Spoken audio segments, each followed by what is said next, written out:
Finn Ashworth had always considered himself remarkably unremarkable. At 28, he possessed the kind of forgettable face that helped him blend into crowds useful when negotiating with suspicious suppliers or avoiding tax collectors. His brown hair perpetually looked windswept from traveling, and his clothes, while clean, bore the practical wear of someone who spent more time on dusty roads than in comfortable parlors.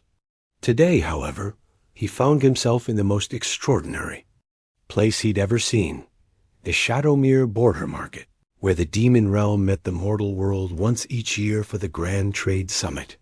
Crystalline spires twisted impossibly into the crimson sky, while vendors hawked everything from bottled starlight to preserved phoenix tears. The air itself seemed to shimmer with barely contained magic. Finn clutched his leather satchel closer, filled with his modest collection of rare herbs and magical components. He'd saved for 3 years to afford the merchant's permit for this market, hoping to finally establish himself as more than just another traveling peddler. The stories spoke of fortunes made and lost in a single day at Shadowmere. Crystallized moonflowers, fresh from the whispering gardens, called a voice like liquid silver. Finn's head snapped toward the sound. Moonflowers were incredibly rare. Their essence could preserve memories in liquid form, making them worth more than his entire inventory combined. He approached the stall, mesmerized by the display of delicate, translucent petals that seemed to contain captured moonbeams. The vendor was like nothing Finn had ever seen. She stood nearly 7 feet tall, with midnight black hair that moved like smoke around her shoulders.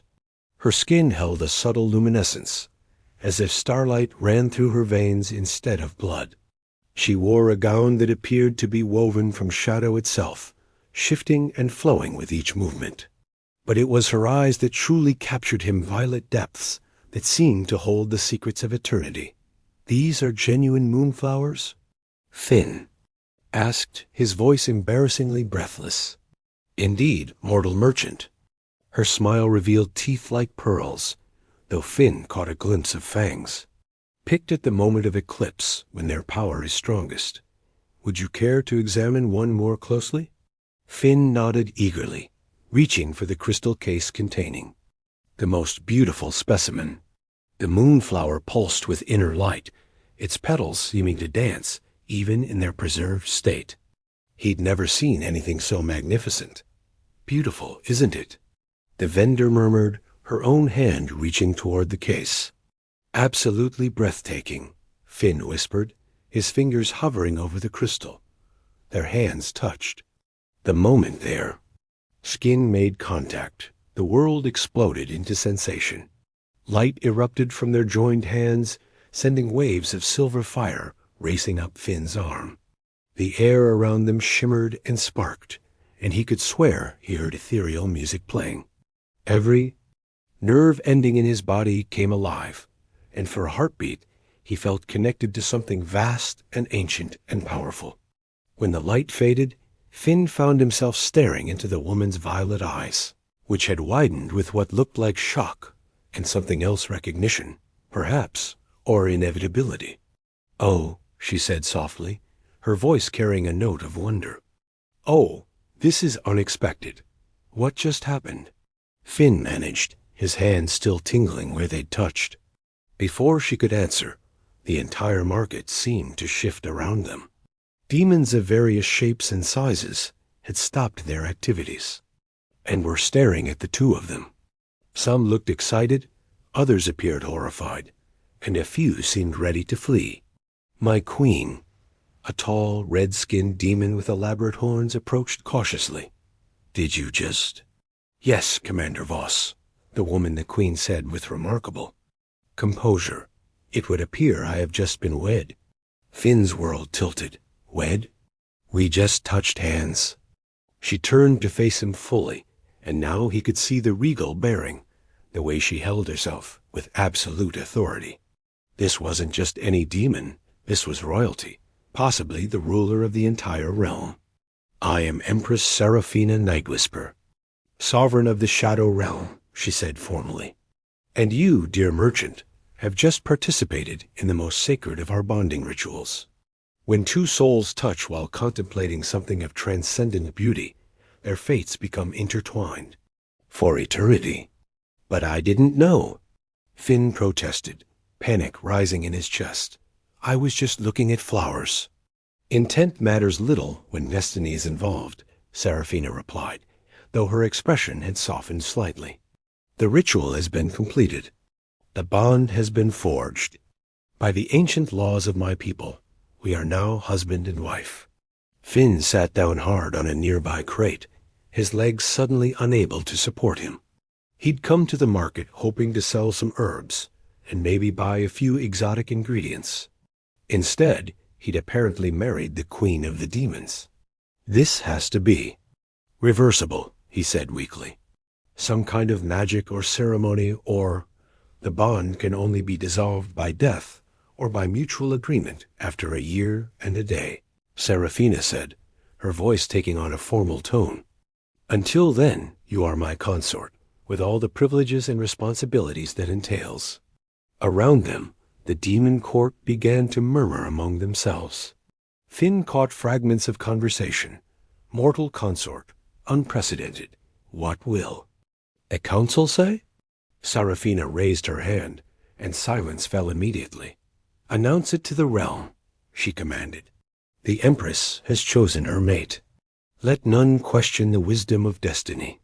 As her proclamation echoed through the market, Finn realized his quiet life as a traveling merchant had just ended forever. Professor Tobias Grimwell had dedicated 43 years of his life to studying demonology, but he had never expected to be summoned to the Shadow Realm's royal court as an expert witness. The elderly scholar adjusted his wire-rimmed spectacles. As he was escorted through the obsidian halls of the Night Whisper Palace, his weathered hands clutching a tome that had taken him decades to compile. Professor Grimwell, Empress Seraphine's voice echoed through the throne room as he approached. She sat upon a throne carved from a single piece of midnight crystal, while beside her stood the bewildered-looking merchant from the market. Thank you for answering our summons so quickly. Tobias bowed deeply, his joints protesting the movement. Your Majesty honors me. Though I confess, when your messenger appeared in my study, speaking of an urgent matrimonial verification, I thought perhaps there had been some mistake. Would that there were? Muttered a voice from the shadows. Tobias turned to see a demon of imposing stature step forward. Duke Malachor Shadowthorn was everything one expected from a high-ranking demon, noble, tall, darkly handsome, with silver hair and eyes like chips of obsidian. His presence radiated power and barely contained ambition. Duke Malachor, Serafina said coolly, how good of you to join us. I wouldn't miss such a momentous occasion, Malachor replied, his gaze fixing on Finn with obvious disdain. Though I must question the wisdom of binding our sovereign to a mere mortal based on what appears to be an accident. Tobias cleared his throat. If I may, Your Majesty, perhaps you could explain exactly what transpired. Serafina gestured to Finn, who stepped forward nervously. We were both examining a crystallized moonflower, Finn explained. I commented on its beauty, she agreed, and our hands touched the display case simultaneously. Then there was this incredible light, and suddenly everyone saying we're married. The old professor's eyebrows shot up. Ah, the resonance of shared wonder. Fascinating. He opened his ancient tome, pages rustling as he searched for the relevant passage. Yes, here it is. When two souls, in the presence of transcendent beauty, reach toward the same object while expressing unified admiration, they become bound by the threads of destiny itself. So it's legitimate? Finn asked, hope and terror warring in his voice. Completely. Binding according to demonic law, Tobias confirmed. The ritual doesn't require formal ceremony or even prior knowledge. It's considered the purest form of soul recognition, two beings drawn together by shared appreciation of beauty and wonder. Malachor stepped forward, his expression darkening. Even if the binding is technically valid, surely the Council cannot accept a mortal as consort to our Empress. The bloodline, the political implications. The bloodline will survive, Serafina interrupted sharply. And the political implications are mine to manage. Are they? Malaker's voice took on a dangerous edge. What of the Treaty of Eternal Flames? Your betrothal to Prince Asmodeus of the Infernal Courts? Will you break a 1,000-year alliance for the sake of an accidental marriage to a human merchant? Tobias watched the exchange with growing alarm. He'd studied demon politics long enough to recognize the signs of an impending power struggle. The treaty was never formally ratified, Serafina said, though her voice carried less certainty than before. Because you insisted on waiting until your 30th year to choose a consort, Malaker pressed, which arrives in less than a month. Convenient timing for this accident, wouldn't you say? Finn looked between them, clearly lost. What's he talking about? Tobias sighed heavily. By demonic law, if the Empress doesn't produce an heir by her 30th birthday, the crown passes to the next in line. That would be the Duke's eldest son, Serafina finished coldly. How fortuitous, Malaker smiled, showing far too many teeth. Though I suppose even this could be resolved. If the mortal proved worthy of his position. Worthy how? Finn asked, though his expression suggested he dreaded the answer. Trial by combat, Malaker announced. Ancient law permits any member of the nobility to challenge the legitimacy of a royal consort. The accused must face a champion of the challenger's choosing in single combat. Victory proves the gods' favor. Defeat. He shrugged eloquently. Defeat means death, Tobias whispered, his heart sinking. Or dissolution of the bond, Serafina said quickly. The combat need not be to the death. Of course not, Malaker agreed with false magnanimity. Merely until one party can no longer continue, though accidents do happen in the heat of battle.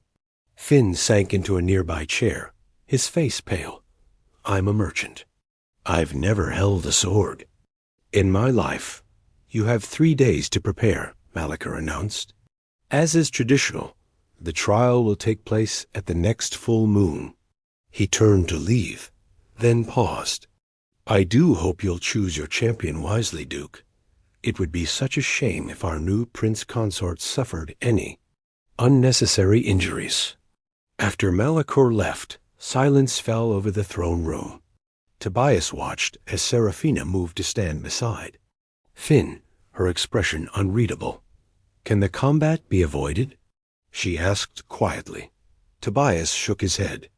The challenge has been formally issued before witnesses. To refuse would be seen as acknowledgement of unworthiness. He studied the unlikely couple before him. Though perhaps all is not lost. The bond you share may have awakened latent abilities in your husband. What kind of abilities? Finn asked. That remains to be seen, Tobias replied. But destiny rarely brings souls together without purpose. The next 3 days will tell us much about what that purpose might be. As the old scholar prepared to take his leave, he couldn't shake the feeling that forces far greater than politics or accident were at work. The timing was too convenient, the circumstances too perfect. Someone or something wanted Finn Ashworth in the Shadow Realm. The question was, why? Captain Ravenna Stormforge had fought in 17 major battles, survived 3 assassination attempts, and once held off an entire enemy battalion single-handedly for 6 hours. None of that had prepared her for the sight of Finn Ashworth attempting to hold a sword. No, no, no, she barked, striding across the training courtyard. You're holding it like it's a dead fish, not a weapon. Finn lowered the practice blade with obvious relief. Maybe we should try something else? I'm quite good with a crossbow for hunting. Duke Malaker's champion won't stand still while you reload, Ravenna replied curtly. She was a striking figure, tall and lean, with a distinctive red-tinted skin and small horns that marked her as half-demon. Her dark hair was braided with warriors' knots, and scars crisscrossed her arms like a map of old battles.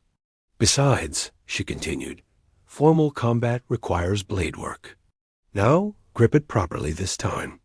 They'd been at this for hours, ever since Empress Seraphina had requested commanded, really, that Ravenna train her new consort.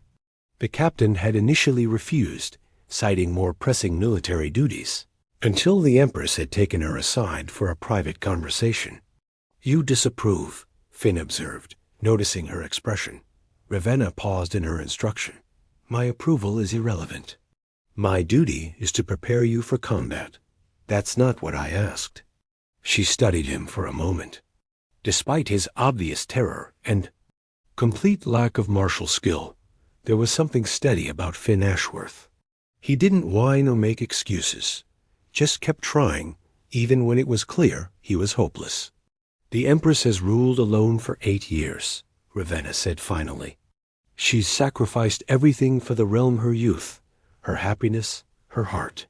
She deserves better than a political marriage or an accidental bonding. You think I'm not good enough for her? I think you're honest, Ravenna replied, surprising. Them both. That's rarer than you might imagine in royal circles. She moved behind him, adjusting his stance. But honesty won't keep you alive against Malaker's champion. We need to find another approach, such as... Instead of answering, Ravenna held out her hand. Take off your gloves and touch my palm. Finn hesitated. Is this some kind of demon fighting technique? Just do it. The moment their bare skin made contact, Ravenna gasped. Power flowed between them, not the overwhelming force of Finn's bond with Seraphina, but something subtler. She could sense his thoughts, his emotions, and beneath it all, something else. Something that shouldn't exist in a mere mortal. Impossible, she breathed, pulling away. What did you feel? Ravenna stared at him with new eyes. You have demon heritage, distant but present. A bond with Her Majesty has awakened it. Finn blinked. That's impossible. I know my family history going back 6 generations. We're thoroughly, boringly human. 7 generations? Ravenna pressed. 8? Finn's confidence faltered. Well, there are some gaps in the records, but demon blood doesn't always manifest, Ravenna explained, her mind racing. Sometimes it lies dormant for generations until triggered by powerful magic. Your bond with Seraphina may have awakened abilities you never knew you possessed. She began pacing, her tactical mind already formulating new strategies.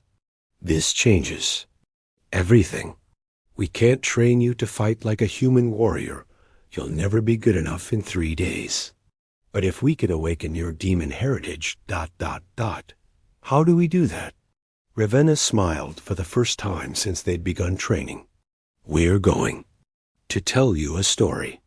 She led him to a stone bench overlooking the palace gardens.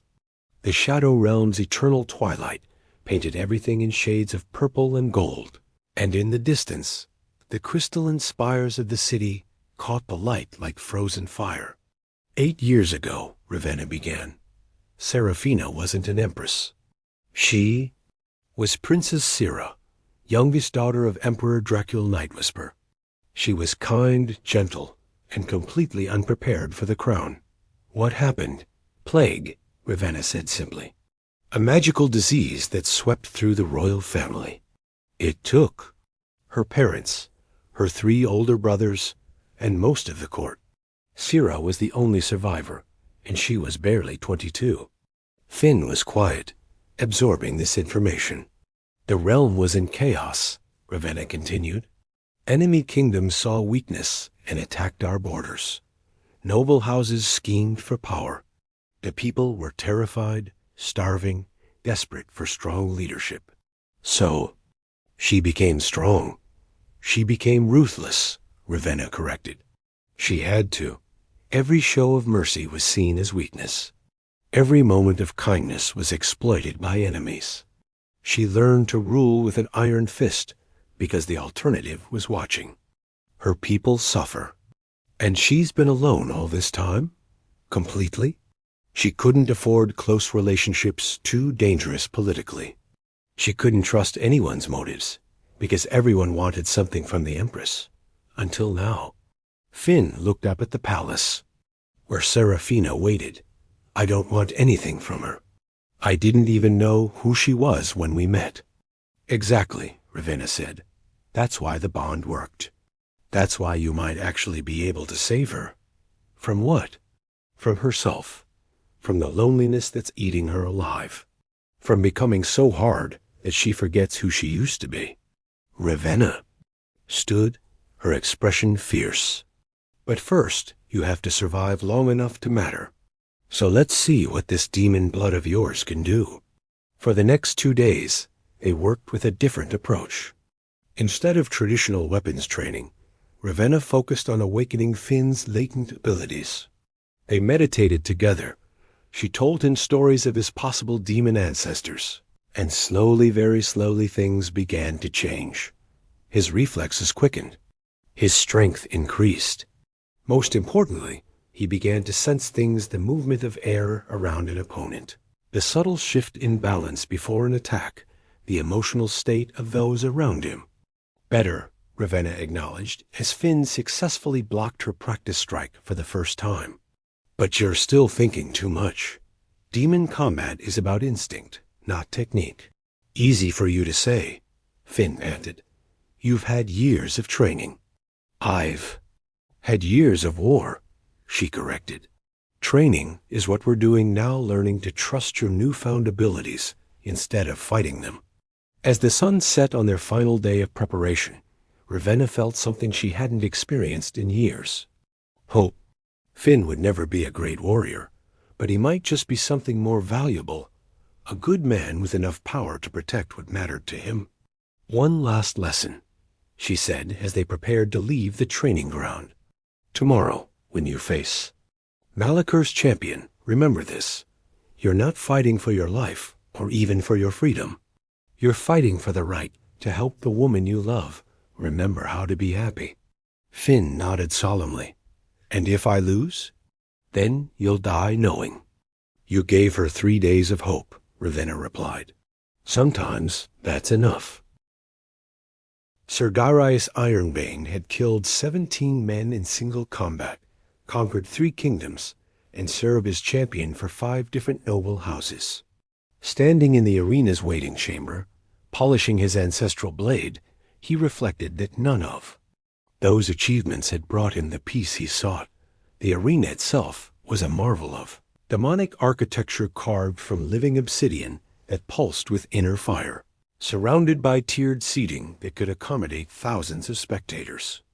Today, it was packed to capacity. Word of the mortal consort's trial had spread throughout the realm, and everyone wanted to witness what promised to be either a historic upset or a spectacular execution. Sir Darius, Duke Malakur appeared in the doorway, resplendent in ceremonial, armor that gleamed like captured starlight. I trust you're prepared for today's single quotes S. demonstration. I am prepared to fulfill my obligations to House Shadowthorn, Darius replied carefully. He was a massive figure, even by demon standards 7.5 feet tall, with skin like polished bronze and eyes that glowed like molten gold. His black hair was bound in warrior's braids, and ritual scars covered his arms and chest. Excellent.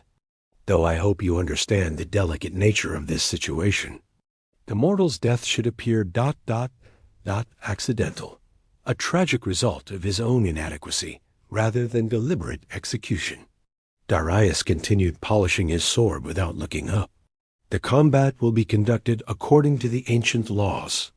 Victory. To the worthy. Malakur's expression hardened slightly.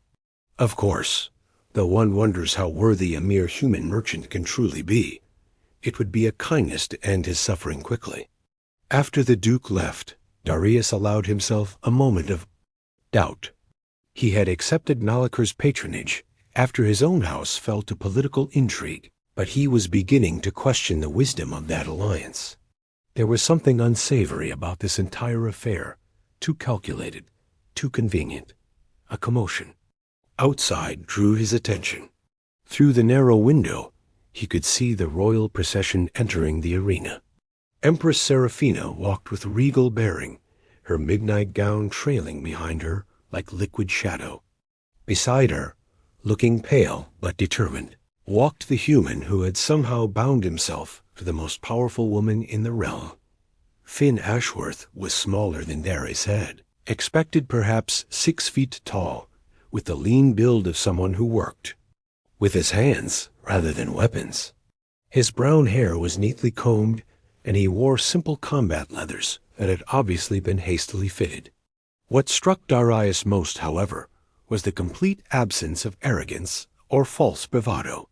The man looked terrified but resolute, like someone facing an unpleasant duty with quiet courage. Interesting, Darius murmured to himself. The arena's great bell tolled, signaling the beginning of the formal proceedings. Darius made his way to the combat circle, his massive sword strapped across his back. The weapon had tasted the blood of kings and commoners alike. Today, it would be introduced to merchants' blood. Or would it?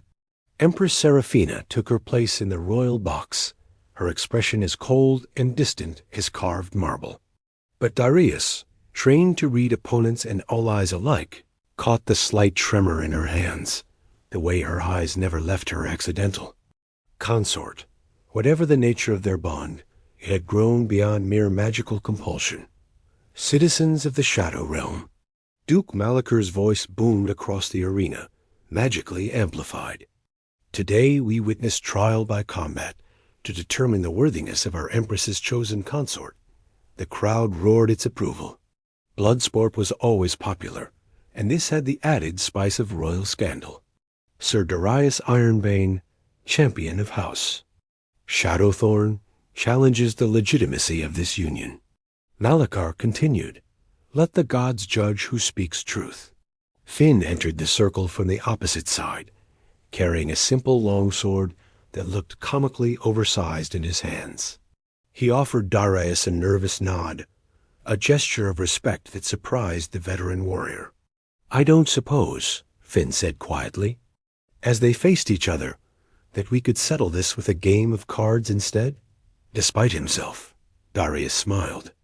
"I'm afraid not, young merchant, though I appreciate the attempt at levity. Worth a try."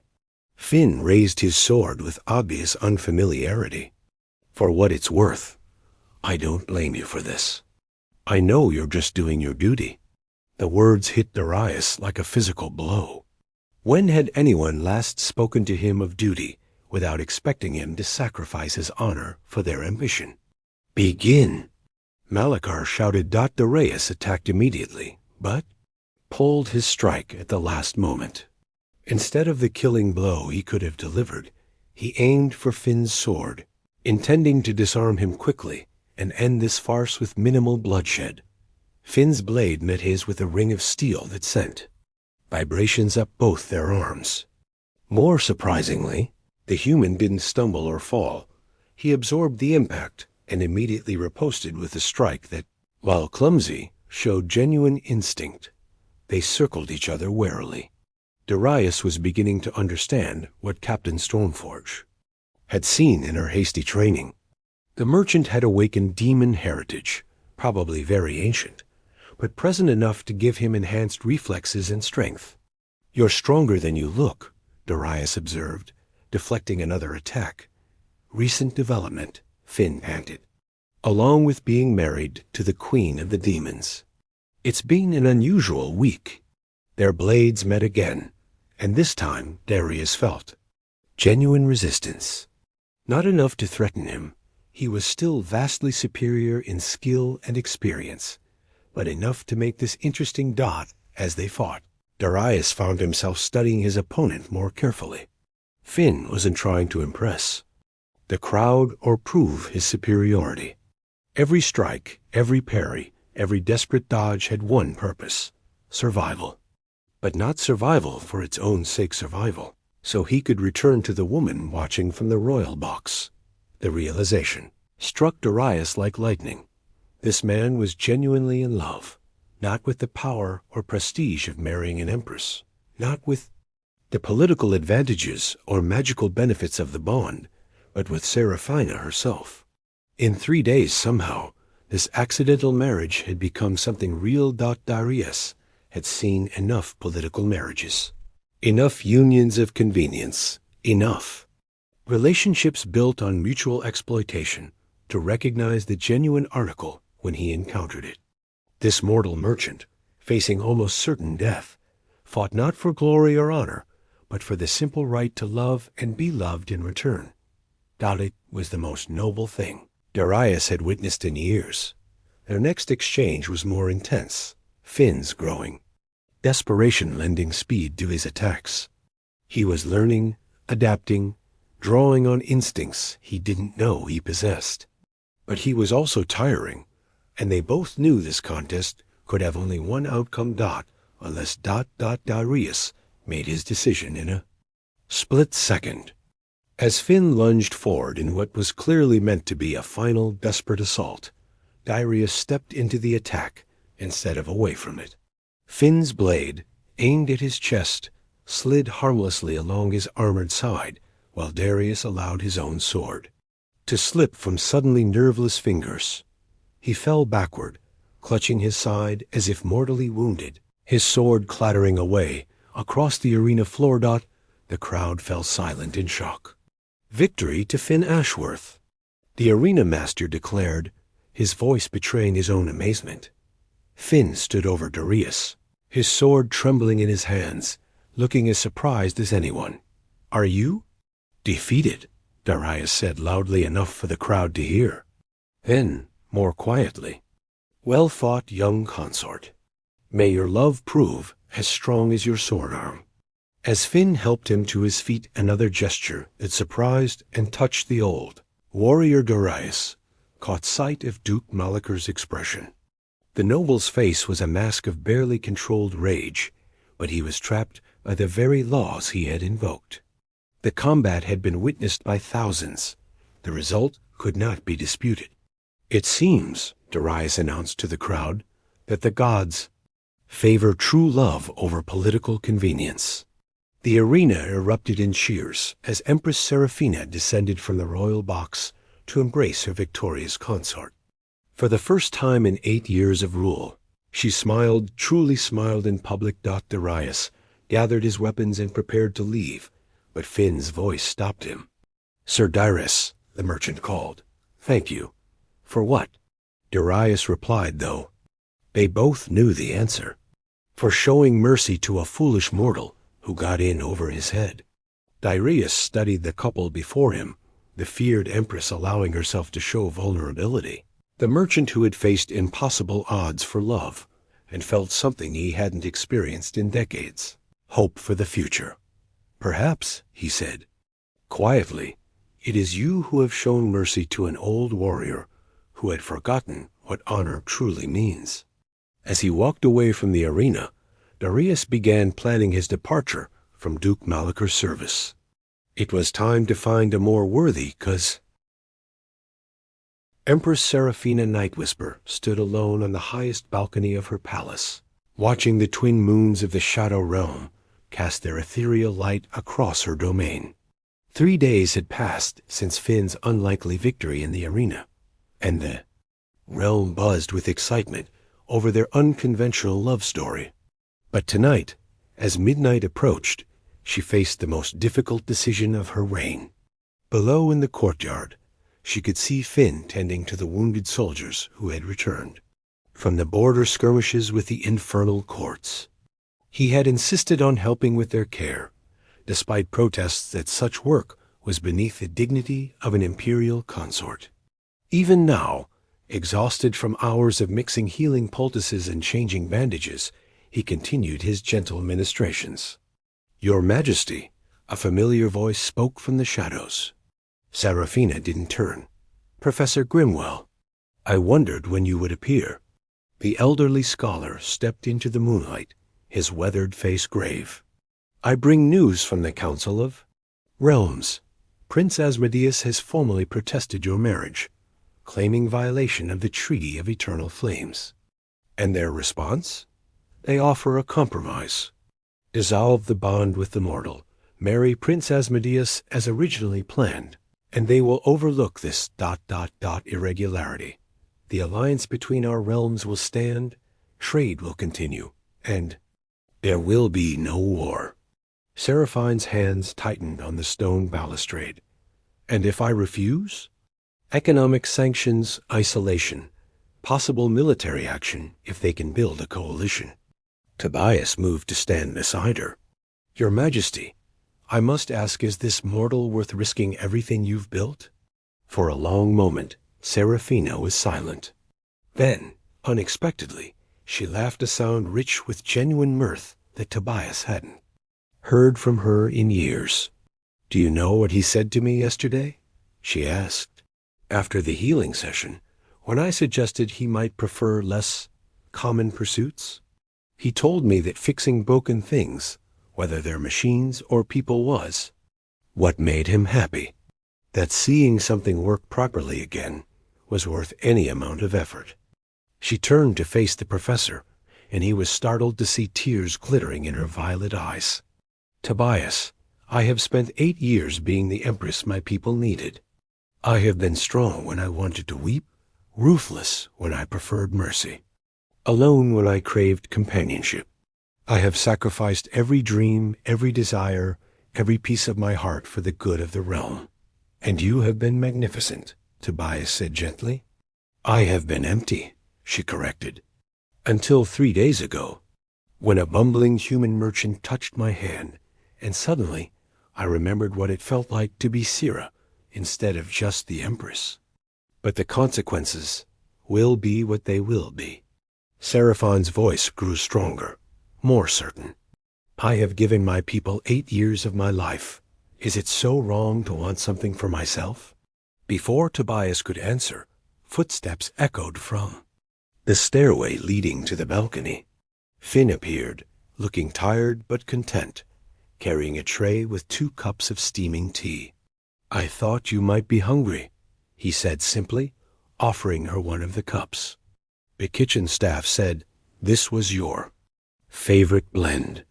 Seraphina accepted the tea with a smile that transformed her features from regal to radiant. Thank you. How are the wounded? Better. That new healing salve you suggested worked wonders on Corporal Vex's burns. Finn noticed Tobias for the first time. Professor, I didn't see you there. I hope I'm not interrupting anything important. Actually, Seraphina said, her decision crystallizing with sudden clarity, your timing is perfect. Professor Grimwell has brought news from the Council of Realms. She quickly explained the ultimatum, watching Finn's expression grow increasingly troubled. They want you to choose between me and your people's welfare, he said when she finished. It wasn't a question. That's one way to interpret it. Finn set down his teacup and moved to stand before her, his brown eyes serious. Sira, you don't have to make this choice. I can leave. The bond cannot be dissolved except by death or mutual agreement after a year and a day, she finished firmly. We've been through this. Then we agreed to dissolve it, Finn said quietly. I won't be the cause of war or suffering for your people. I care about you too much to let that happen. Professor Tobias watched this exchange with growing amazement. In all his years studying politics and power, he had never seen someone voluntarily give up such a position. You would do that? Seraphina asked, her voice barely above a whisper. Walk away from all of this? For me? If it's what's best for you and your realm, yes. Finn reached out to cup her face gently. I love you, Sira. Not the Empress, not the power or the palace or the prestige. Just you. And because I love you, I want you to be happy and your people to be safe, even if that means. Seraphina silenced him with a kiss that seemed to light up the very air around them. When they finally separated, she was smiling through her tears. You magnificent, selfless fool, she whispered. Don't you understand? I can't be happy without you. You've given me back pieces of myself I thought were lost forever. But your people will adapt, she said firmly. They followed me when I was a frightened girl who had lost everything. They trusted me to become the ruler they needed. Now they'll have to trust me to know what I need. She turned to Professor Tobias, her expression shifting back to imperial authority. Send word to the Council of Realms. Empress Seraphina Nightwhisper chooses love over fear, hope over politics, and her heart over their threats. If Prince Asmodeus wishes to challenge this decision, he's welcome to try what Duke Malachor could not. Your Majesty, Tobias said carefully, are you certain? The risks are worth taking, she interrupted. Besides, I have a theory about our situation. The timing of Finn's arrival, the unusual nature of our bonding, the way events have unfolded, it's almost as if destiny itself arranged this meeting. What do you mean? Finn asked. Seraphina smiled mysteriously. I mean that sometimes the most unlikely alliances prove the strongest. A merchant and an empress, a human and a demon, love and duty working together instead of in opposition. Perhaps it's time the other realms learned that strength comes not from rigid tradition, but from embracing unexpected possibilities. She took Finn's hand in hers, their fingers intertwining naturally. Besides, she added with a wicked grin, let them come. They'll find that the Shadow Realm's new prince consort has some very interesting ideas about diplomatic negotiations. Did you know he once convinced a tribe of hostile raiders to become merchants by showing them the profit margins in legitimate trade? Finn laughed, the sound warm and genuine. That was different. They just needed someone to listen to their actual concerns instead of dismissing them as barbarians. Exactly, Seraphina said, squeezing his hand. Revolutionary concepts like listening, understanding, and finding common ground. Imagine what we could accomplish if more rulers embraced such radical notions. Professor Tobias bowed deeply. I will convey your message to the Council, Your Majesty, though I suspect this is only the beginning of a much larger story. The best stories usually are, Seraphina replied. Now, if you'll excuse us, my husband and I have a realm to run and a future to build together. As the elderly scholar departed, Seraphina and Finn remained on the balcony, looking out over their domain. The challenges ahead would be significant. But for the first time in years, the Empress faced the future not with grim determination, but with joy. Any regrets? She asked softly. Only that I waited so long to compliment someone's hair, Finn replied, earning another laugh. In that case, Seraphina said, leaning into his embrace, I should mention that I find your smile absolutely captivating. Careful, Finn warned with mock seriousness. That might trigger another ancient ritual. I'm counting on it, she whispered, and kissed him under the light of the twin moons while their realm settled into peaceful dreams, secure in the knowledge that their rulers had chosen love above all else. In the months that followed, the unlikely couple would face political intrigue, diplomatic challenges, and the occasional assassination attempt. But they would face them together, proving that sometimes the most powerful magic of all is simply two hearts beating in harmony, regardless of the worlds that tried to keep them apart. The merchant and the empress had found their happily ever after, and neither crown nor tradition could diminish the strength of what they had built together.